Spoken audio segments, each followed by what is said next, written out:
Today, are we digitally ready? This is a question that teachers and learners are probably asking right now. With the advent of DepEd's Digital Rise program, the Open Educational Resources, or OER, was woven together and finally realized. This project prioritizes the necessity to enhance the digital literacy skills of every teacher and learner in the country. Our OER mission is to connect the disconnected. OER is indeed an innovative initiative with a lofty aim to get disconnected schools and last-mile schools connected through ICT even without an internet connection. It is designed to cater to the need of these schools for interactivity, digitalization, and delivery of 21st century skills that will ensure that every learner is future ready. Join us in another training workshop and learn more about open educational resources, whose primary purpose is to provide support and assistance to learners and teachers in this rapid advancement of technology. Our goal is to build and strengthen the capabilities of public and private teachers, school heads, and supervisors by teaching you to create and design interactive, localized, and contextualized instructional materials for teaching using basic, advanced, and proficiency software and tools. Surely, this will be another exciting and engaging webinar training workshop.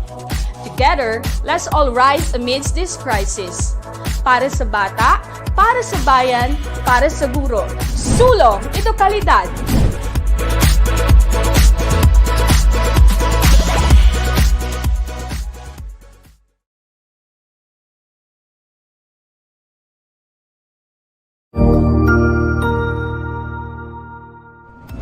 Magandang araw, Sir Wilbur po, at your service.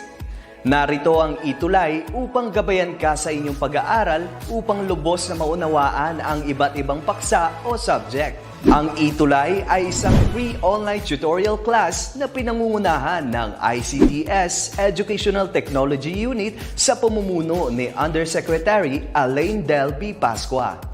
Ang programang ito ay hindi lamang para sa mga bata, kundi ito rin ay magsisilbing gabay sa mga magulang at mga guro kung paano nila ituturo o gagabayan sa bawat asignatura ang kanilang mga anak o mga estudyante.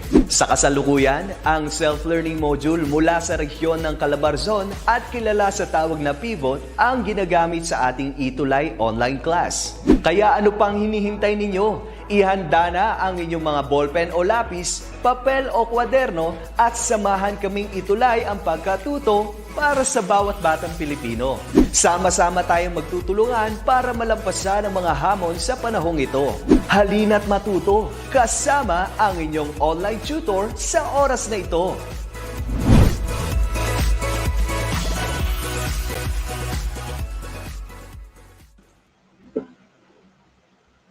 Magandang buhay sa ating lahat. Nandito naman tayo sa panibagong episode ng ating ETUlay online tutorial for Monday session. Ako po ulit ang inyong terrific tutor para sa Science course, si Tutor Cherry from SDO City of Malolos, Bulacan. Okay?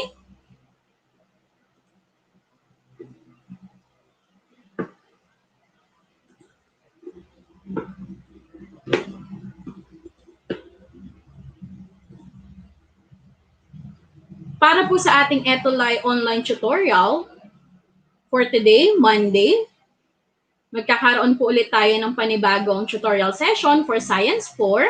The title of our lesson for today, for Quarter 3, Week 4, Describing How Light Travels. And may I remind you, class, ang gagamitin po nating module for today is from the Schools Division Office of Negros Oriental. Okay? Ready na ba kayo? Okay, hello po, ayan. Hello po muna sa ating mga viewers for today. Ayan, si Ma'am Jennifer, si May, si B-Boy, si Jesslyn, si Jamir, si Micaela, si Jody, and si Yumi. Hello po. Okay, umpisahan na natin ang ating lesson. Yan. Ako po ang inyong makakasama every Monday for Science 4, ang inyong terrific tutor, si Tutor Cherry, from 1:40 hanggang 2:20 ng hapon. Every Monday yan ha, at tayo ay naka-live ngayon sa Facebook pages ng DepEd Educational Unit, DepEd Philippines, DepEd Tayo, at sa YouTube channel ng DepEd Educational Unit at DepEd TV. At inyo rin po mapapanood ang inyong lingkod ha sa DepEd TV for Health Terrific Time para sa Health 5. Okay?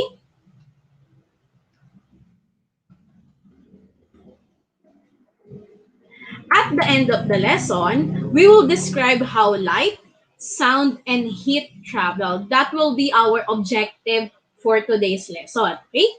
Dinig na tayo at mamaya may mga tanong si tutor na inyong sasagutin sa ating mga comment box. Yan. Before we start our lesson, meron tayo ditong little experiment. And the title of our experiment is, How Does the Light Travel? But before that, meron tayong mga caution o yung mga bagay na kailangan nating tandaan bago natin umpisahan ang ating experiment. Okay, una, please be careful in handling the material. Ayan ha, maging maingat kayo sa paghawak at sa paggamit ng mga kailangan nating gamitin. Ikalawa, do not play with the material. Huwag daw paglaruan ang ating mga material mamaya. And for number 3, do the activities with the supervision of your parent or guardian to avoid accident. Okay, huwag gagawin ang experiment na to ng mag-isa. Kailangan kayo ay laging may patnubay at gabay ng kung sino mang kasama niyong matanda sa bahay. Okay? And number 4, follow instructions carefully. Ayan ha, susundin ang ating mga instruction mamaya. Okay. And ano-ano ba ang mga kailangan natin? Una, we need flashlight loaded with battery. Kung wala kayong flashlight, you can use the flashlight in your mobile phones. Yung mga flashlight sa cellphone nyo, pwedeng-pwede yung gamitin kung wala kayong flashlight sa bahay. And also, we need 3 pieces of illustration boards, 1/8 in size with 2 inches diameter in the middle. O, kailangan natin ng 3 piraso ng illustration board. Kung wala kayong illustration board, pwede nating i-cut yung kahon ng gatas o kaya ang mga box niyo sa bahay na existing para hindi na kayo bibili ng mga illustration board. At yung mga illustration board na yon ay bubutasan nyo siya sa gitna with 2 inches diameter. Nang pantay-pantay dapat sila, okay? And we also need 1 piece of thick cardboard. Etong cardboard na to, wala siyang butas. And we need a table. Okay? Ready na ba para sa ating lesson? Tignan ko nga, ayan, si Justin watching from Sungay, Tagaytay City, and kay Ayesha and Jerlyn and Jocelyn. Hello po, ayan. Let's start.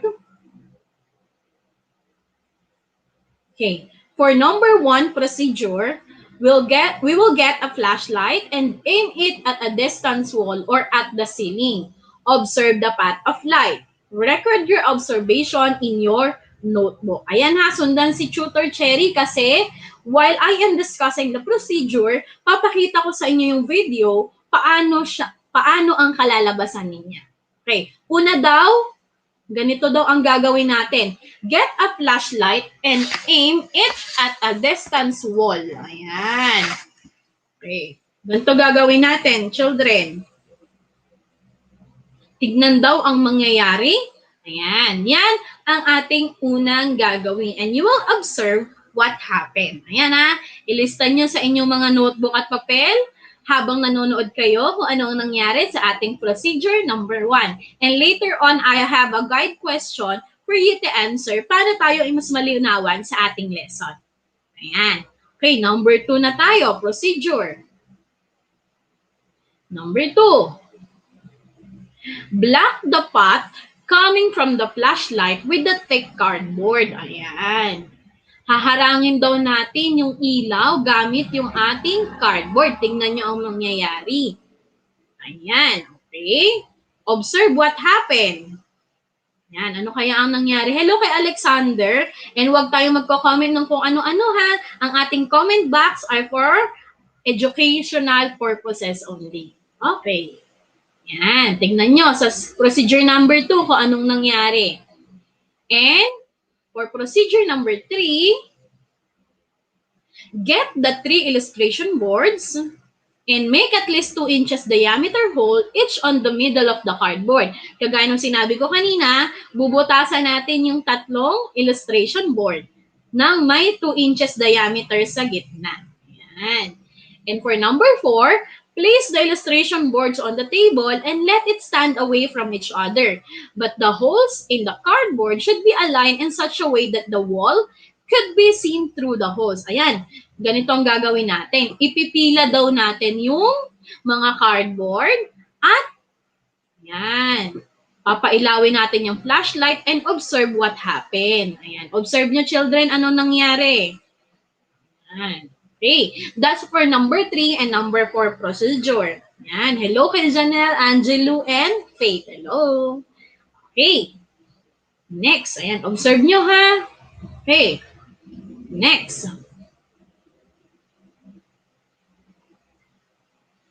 For number 5, aim the flashlight through the first hole. Observe what happened. O yan, pakita ko sa inyo ha. Nilagay daw natin yung flashlight doon sa first hole and observe what happened. Ayan, tignan nyo ha. Ayan, ayun. May observation na ba? Tignan natin mamaya kung nakapag-observe kayo ng tama ha. Para sa ating mga guide question kung masasagot nyo siya. Okay, hello kay Rachel and kay Jaiser. Hello. Okay. Next tayo. Ito na yung mga guide questions natin. I-check po kung talaga nakapag-observe kayo sa ating little experiment. Hello kay Lysander Yap. Yan. Number 1 question. Ayan na, ito sasagutin nyo sa ating mga comment box. First question.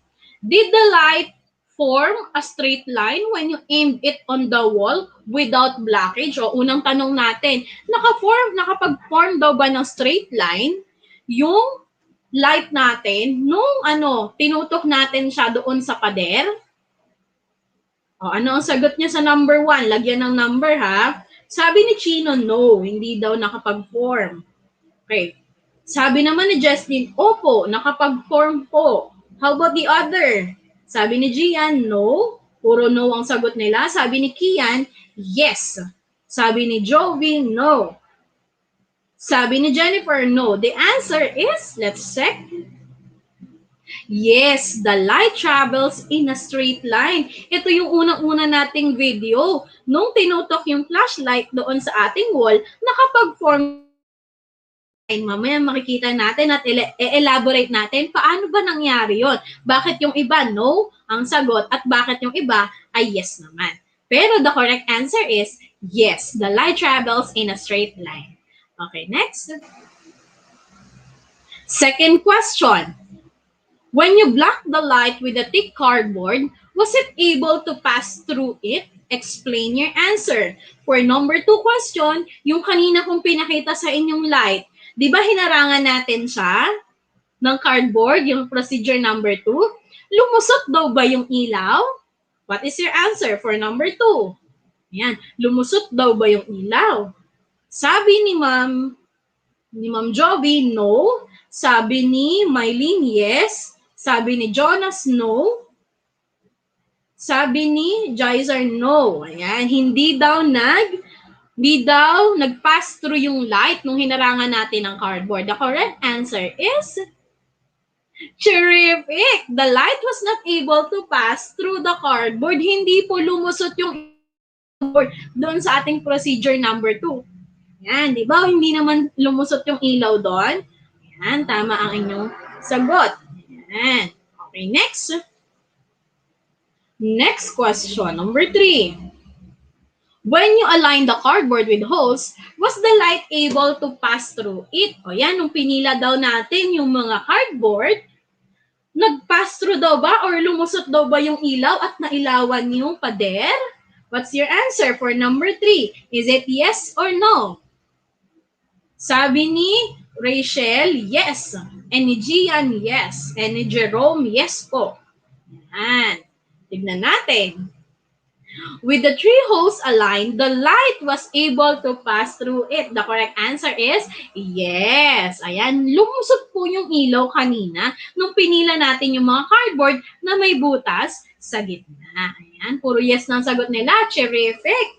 Okay, number 4 question.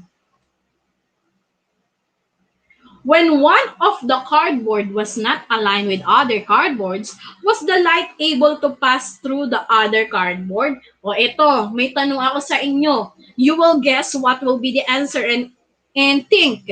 Okay? Sa tingin nyo, kung yung isa doon sa tatlong cardboard ay hindi naka-align, o hindi naka-align na or hindi nakapantay yung isang hole doon sa other two cardboard, sa tingin nyo, lulusot daw ba yung ilaw? Tingin ko nga ang mga sagot nyo, ang inyong wild guess, inferring tayo. Tingin nyo ba, lulusot pa rin yung ilaw kapag yung isa doon sa may cardboard na may butas ay hindi naka-align o hindi nakapantay yung butas niya? Tingnan ko. Sabi ni Harold, no. Sabi ni Ayesha, yes. Sabi din ni Jennifer, yes. Sabi ni Apple, no, hindi. Sabi ni Jonas, yes. Tignan natin ang tamang sagot. The light will not pass through the other cardboard. The cardboard block the path of light. Siyempre, kapag hindi pantay-pantay yung butas nun, pag may isa lang na hindi nagkapantay doon sa butas, that cardboard will block the path of light. The answer is no. Ayan. Yan, tama yung mga sagot na ito. Mga sumunod na sagot. Sabi ni Pauline, no po, the light is blocked. Terrific. Sabi ni Faith, and ni Zai, and ni Alexander. Yan, no doubt. Tama. Ang galing yung mag-infer ah. Okay. Meron pang tanong dito si tutor.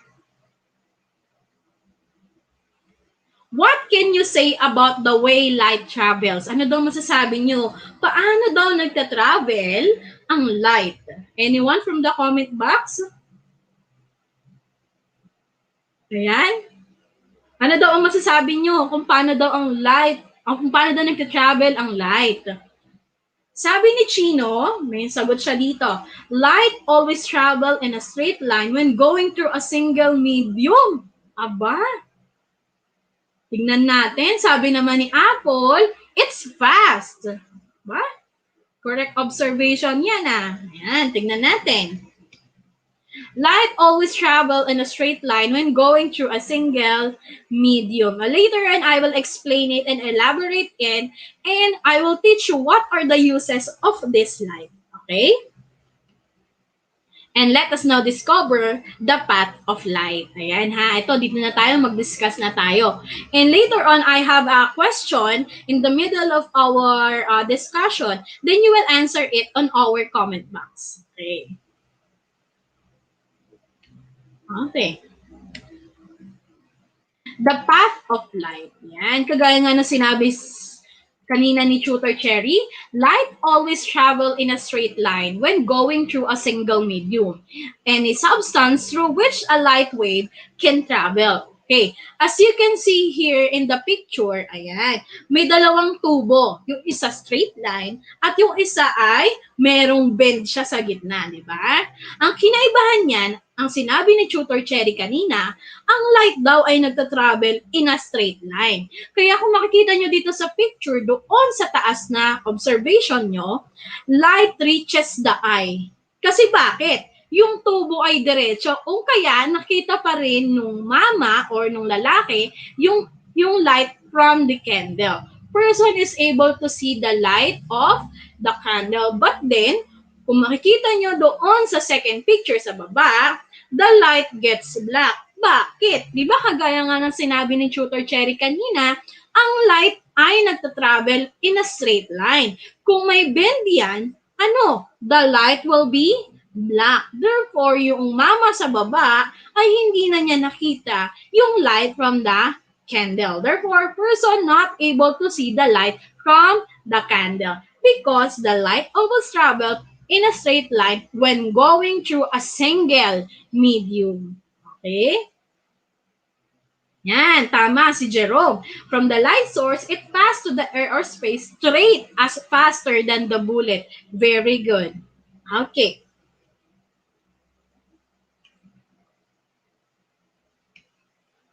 Yan.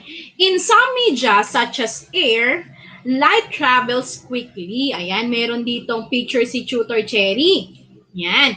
Kapag sa hangin daw o sa air, ang light daw ay nagtatravel ng mas mabilis kaysa sa water and glass. Sa water and glass, light travel more slowly. Mas mabilis siya sa air kumpara sa water and glass. Okay. Yan, may mga viewers pa rin tayo. Hello po. Yan. The nature of light made inventors harness it to be used in various technologies like laser and optical fibers. Though napakaraming uses ng ating light, meron dito si Tutor Cherry, magpo-focus tayo dito sa dalawang use niya. Ng technology like laser and optical fibers. Kung mapapansin nyo, yung first picture, ayan, ito ay yung mga barcodes. Kung makikita nyo sa mga supermarket, pag nandun na kayo sa cashier, di ba, ayan, ini-scan niya yung barcode and then lalabas yung yung presyo niya. And also, ang light can be used in the technologies like optical fibers. Itong optical fibers, napakahalaga siya in terms of telecommunication. Ayan, mamaya, isa-isahin natin yan, ha? Okay? First one is laser. Ayan. Ano nga ba ang laser? Number 1, a laser is a narrow but powerful beam of light. Ayan. It travels long distances and it can travel and still focus on a small area. And it has a great deal of heat energy. Ayan, mayroon daw heat energy yan. Ayan. That is an example of a laser. Kung mapapansin nyo, nag-travel siya ng malayo but then it still focus on a small area. Ayan. At itong laser na to ay nagtataglay siya ng matinding heat energy. Okay. Saan nga ba ginagamit itong laser na to? Sa industry, it is used to cut, drill, and bond materials together. Ayan. Kung nakakita na kayo ng ganito, class, children, parents, and teachers, ang tawag dito sa picture na to ay laser drilling machine. Itong laser drilling machine na to, it has the ability to drill several holes within seconds. Nakakabutas siya ng mga bagay using the technology of laser. Ayan. Saan pa nga ba ginagamit ang laser na yan? Okay. Medicine. Ayan, ginagamit din sa medicine. Itong laser na to. Doctors use laser to treat certain problems with internal organs, the eye, and the skin. I have here photos. Ayan. Dito, ayan. For number 1, kung makikita nyo, the laser works like a sewing machine. Para siyang, nagtatahi siya because it will repair your detached retina. Yung retina, yung part siya ng mata na ito yung membrane na makikita doon sa interior ng eye natin. Para magamot siya or kung ma-settle yung any problem within your retina, doctors use laser. Also, ginagamit din ito ng mga dentist. Ayan. Kung makikita nyo dito sa ating second picture, ayan. The laser is set at a power that is just strong enough to eliminate the decayed tissue but not strong enough to harm the enamel. Ayan, ginagamit din to ng mga dentist natin to repair yung ating mga cavities. Kung makikita nyo, even though napaka-strong ng heat energy from the laser, it will not harm the enamel of the teeth. Okay? And also, ayan, ito. Meron dito. Ayan. Kung meron kayong mga birthmark, ayan, sa katawan na hindi nyo na gustong makita, ayan. pwede siyang maalis through the use of laser because it can remove certain kinds of birthmarks. Ayan. Ayan. Hello po kay Hines Santos, kay Jonas, kay May, and kay Jamie. Ayan, aral lang tayo ha. Ayan. Puro educational purposes lang ang ating comment box. Okay, let's proceed. Saan pa ba ginagamit ang laser? Ayan. Ayan. Next na tayo sa optical fibers na tayo, class, ha? Ayan. Kung nakakita na kayo niyan, that is an example of optic cable. Ayan. Etong optical fibers na to, they are very thin glass or plastic fibers that are bundled together in a coated and flexible tube. They are made from transparent materials that transmit visible, ultraviolet, and infrared light. And itong tube na to ha, it could be twisted, pwede siyang, ayan, i-twist or i-bend natin without affecting the image that is sent. So tingin nyo, saan kaya to ginagamit yung optical fiber? Tingnan ko nga sa ating comment box. Ayan, tingnan ko nga. Sabi ni Pauline, sa PLDT po. O, saan ba ginagamit ang PLDT? Ayan. Okay, saan kaya ginagamit ang PLDT? Sa tingin nyo, importante ba tong optical fiber na to? Saan kaya? Sabi ni Pauline, sa PLDT daw. Sabi ni Jerome, sa cable TV. May inaantay akong sagot sa comment box kung saan ba ginagamit ang optical fiber. Sabi ni Ma'am Apple, sa CPU. Sabi ni Jerome, Wi-Fi. May hinaantay akong sagot eh. It starts with letter I. Ayan ha. Sabi ni Chino, sa internet. Ayan. Shout out kay Chino na laging tama ang sagot ha. Very good, sa internet siya. Ayan. Ayan. Maraming sumagot na internet pero nauna si Chino. Yung optical fiber na yan, mainly ginagamit siya sa ating mga internet. Therefore, that technology is very important nowadays. Siyempre, ito. Paano ba tayo nakikita ngayon? Because of internet. Para itulay natin ang pagkatuto ng mag-aaral na Pilipino. Kaya tayo nakikita-kita ngayon with the use of internet. Okay. Proceed tayo. Ayan. Okay. And kagaya ng sinabi ko kanina, optical fibers are used in communication, medicine, and industry. O, isa-isahin natin ha. Itong optical fibers na to, it is used for communication, right? And it is called fiber optic internet kung narinig nyo na siya. And commonly, ang tawag sa kanya ay fiber internet. Ayan yung mga fiber. Kunwari, ano daw ba internet mo? Fiber po ang internet namin because that is optical fibers. It is a broadband connection that speed up to 940 megabits per second with low lag time. The technology uses fiber optic cable, which amazingly can send data as fast as about 70% of the speed of light. Okay? Next.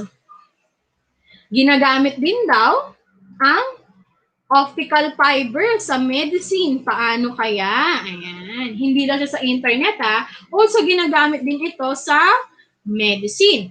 Optical fibers are used in communication, medicine, and industry. Ayan, kung nakakita na kayo ng ganyan, class, itong optical fibers na to ay ginagamit din sa endoscope. Yan. Itong endoscope na to, ginagamit to sa process ng endoscopy. Itong endoscopy na to, ito yung process by which the doctor collects sample. Yan, yung mga sample doon sa loob ng ating katawan para ma-test kung may sakit kayo, diseases, or condition like anemia, bleeding, inflammation, or diarrhea or simple diarrhea. And it can also detect or test if kayo ay may cancer sa inyong digestive system. Diyan ginagamit yung endoscope. Okay, next. Next tayo. Ayan. Ito Itong optical fibers, ginagamit din siya sa industry. Ang machine na to ay tinatawag na fiberoscope. Kung makikita nyo, yung mismong technology ay nandito sa left side ninyo, para siyang nakakonect sa isang camera.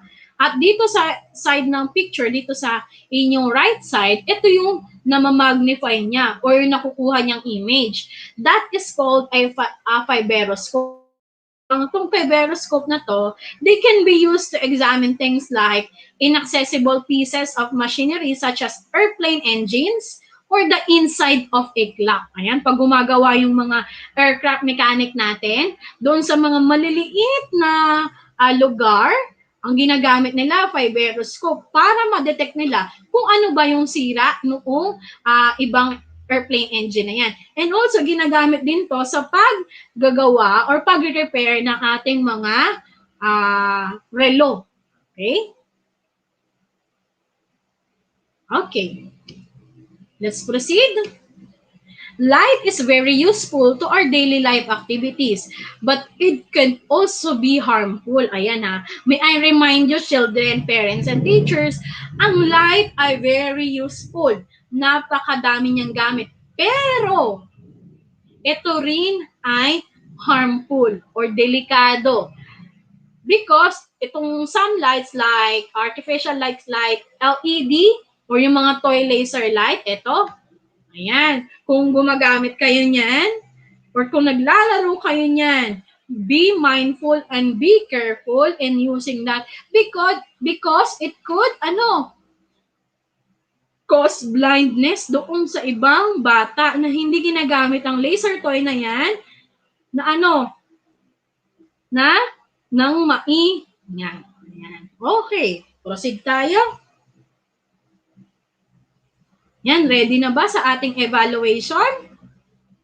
Tingnan ko nga. Tingnan ko sa mga comment box. Just say, I'm ready or ready na po para sa ating evaluation. Tetest ko kung kayo ay may natutunan sa ating lesson for today. Ayan. Yan, sabi ni John Carl, huwag itutok sa mata yung mga laser natin ha. Kasi ito ay delikado. Yan, okay. Yan, sabi nila, I'm ready, I'm ready. Good afternoon po, Ma'am Cherry. Pa-shoutout po yung anak na si Zyke. Hello po kay Zyke. Ayan, lagi ko yan sinashoutout weekly kasi atin niya daily audience. Hello po kay Zyke. Ayan, ready na daw sila. Si Zyke, si Apple, si Chino, si Pauline, si Angelo, si Fiona, si Teo. Ready na, mukhang ready na kayo ha. O, papaalala ulit ni tutor, ilalagay muna ang number doon sa comment box and your answer. Okay, let's start. Ayan, write true if the statement is correct and false if the statement is incorrect. Hi po kay Ma'am Cheripik sa aking nanay. Shout out po kay Ma'am Teresa. Okay. Number 1. Okay, number 1 na tayo ha. Light travels in a straight line when it passes through a single medium. Is it true or false? Tignan ko kung ano ang sagot niya sa comment box. Lagyan ng number. True or false? Tignan ko ha.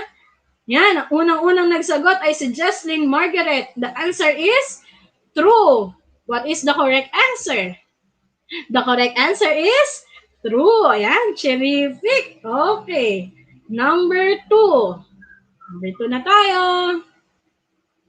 The light that strikes a thick cardboard bends and finds another way to pass through it. What's your answer? Ayan. Pag daw hinarangan yun ng cardboard, yung flashlight, magbe-bend daw yun at makakalusot yung ilaw. Tama o mali? Is it true or false? Number 2, lagyan ng number. Sabi ni Ronald, false. Sabi ni, number 2 na tayo, ni Claribel, false. Okay? The correct answer is false. Yan. Okay. Number 3.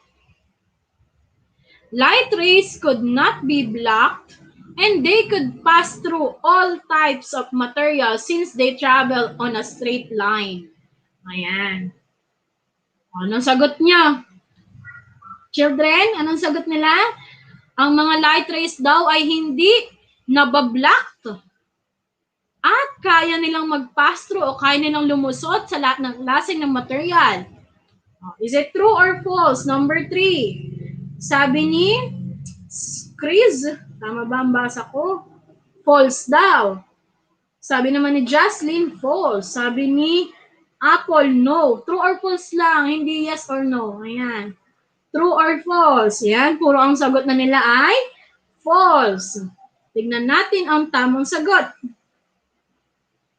False. Yan. Correct ang inyong sagot. That is terrific. Okay, number 4. Number 4 na tayo. A laser is a narrow but powerful beam of light that is capable of traveling far distance on a straight line. O yan na, pinaliwanag ko yan kanina. What is your answer? Is it true or false? Number 4 na tayo. Sabi ni Kin, Bacalando, true. Sabi ni Margaret, true. Sabi ni Angelo, false. Sabi ni Faith, true. The correct answer is true. That is true. Okay, number 5. Optical fibers are used in communication, medicine, and industry. Yan. Is it true or false? Number 4, true. Sabi ni Christina, Harold, and May. Okay, sabi din ni Jonas and Rohani. Sabi naman ni Rachel, false daw. Okay. The correct answer is true. Ayan, sinabi ko kanina, yung optical fibers ang ginagamit siya sa communication, medicine, and industry. Paalala ko yung mga optical fibers, yung fiberoscope, and endoscope. Okay? O, bawi tayo dito sa ating second part ng evaluation, children, ha? You will just choose the correct letter of your answer. O, re-remind ko ulit kayo, ha? Lalagay niyo yung number and then your chosen letter of your answer. Okay, let's proceed.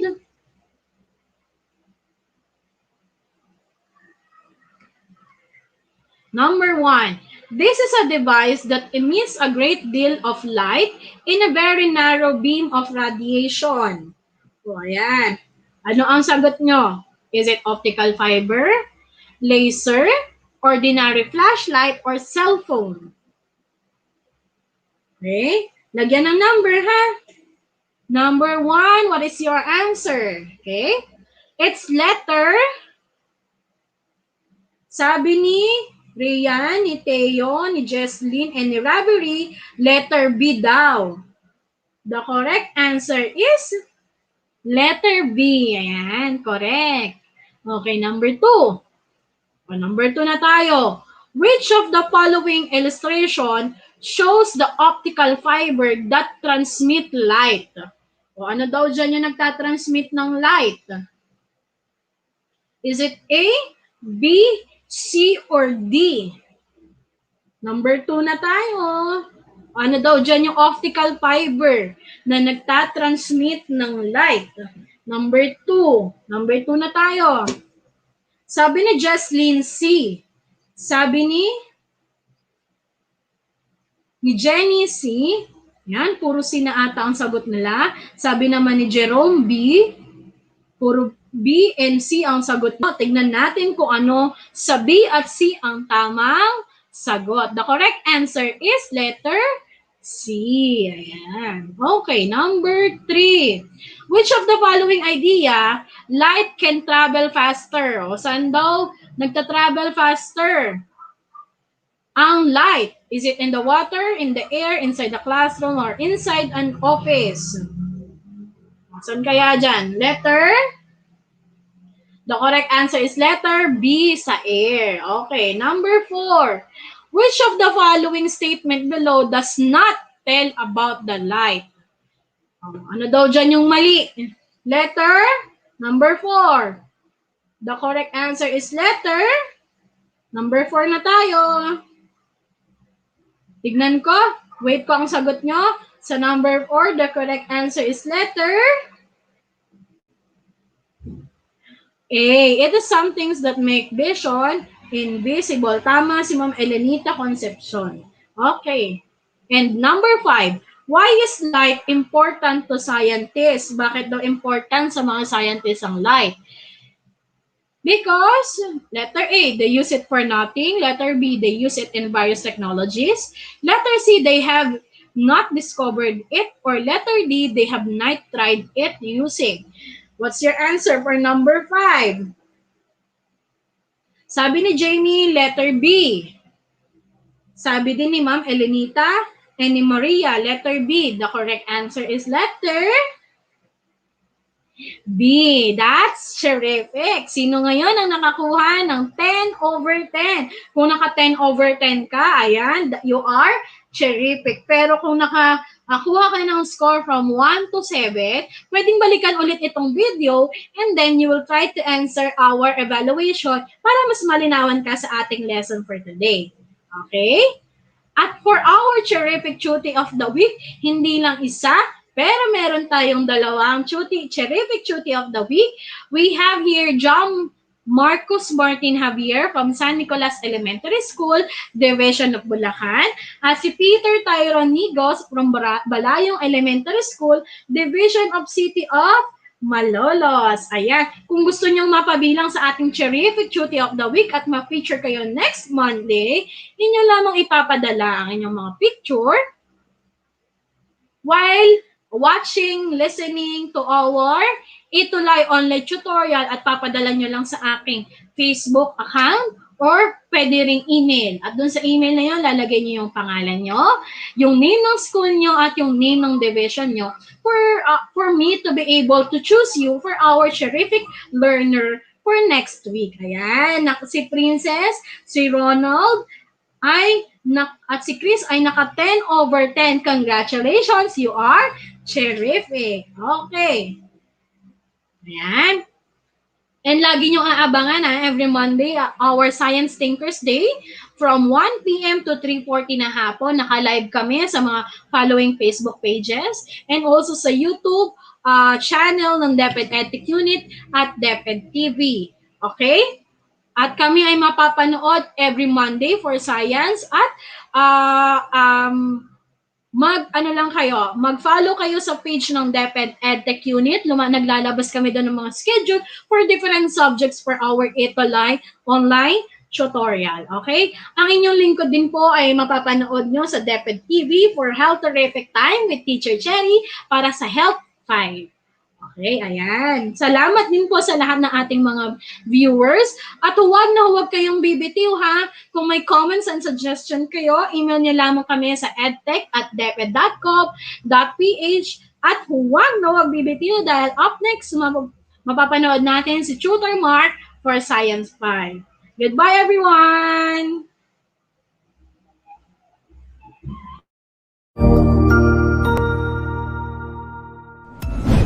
Sigurado ako na marami ka na namang natutuhan sa ating ETUlay tutorial session ngayong araw.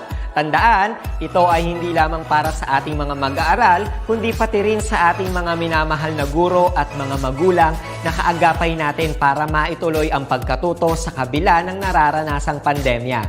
Patuloy ding sumubaybay sa DepEd TV para sa mga araling ginawang video episodes. Mapapanood ito mula Lunes hanggang Sabado, alas 7 ng umaga hanggang alas 7 ng gabi sa inyong mga telebisyon. Abangan bukas mula 1:00 ng tanghali ang iba pang aralin sa ating ETUlay free online tutorial session sa English. I-like and subscribe at manatiling nakasubaybay sa ating ETUlay tutorial session sa DepEd Edtech Unit FB page at Educational Technology Unit channel sa YouTube at sa DepEd Tayo at DepEd Philippines social media accounts. Paalam!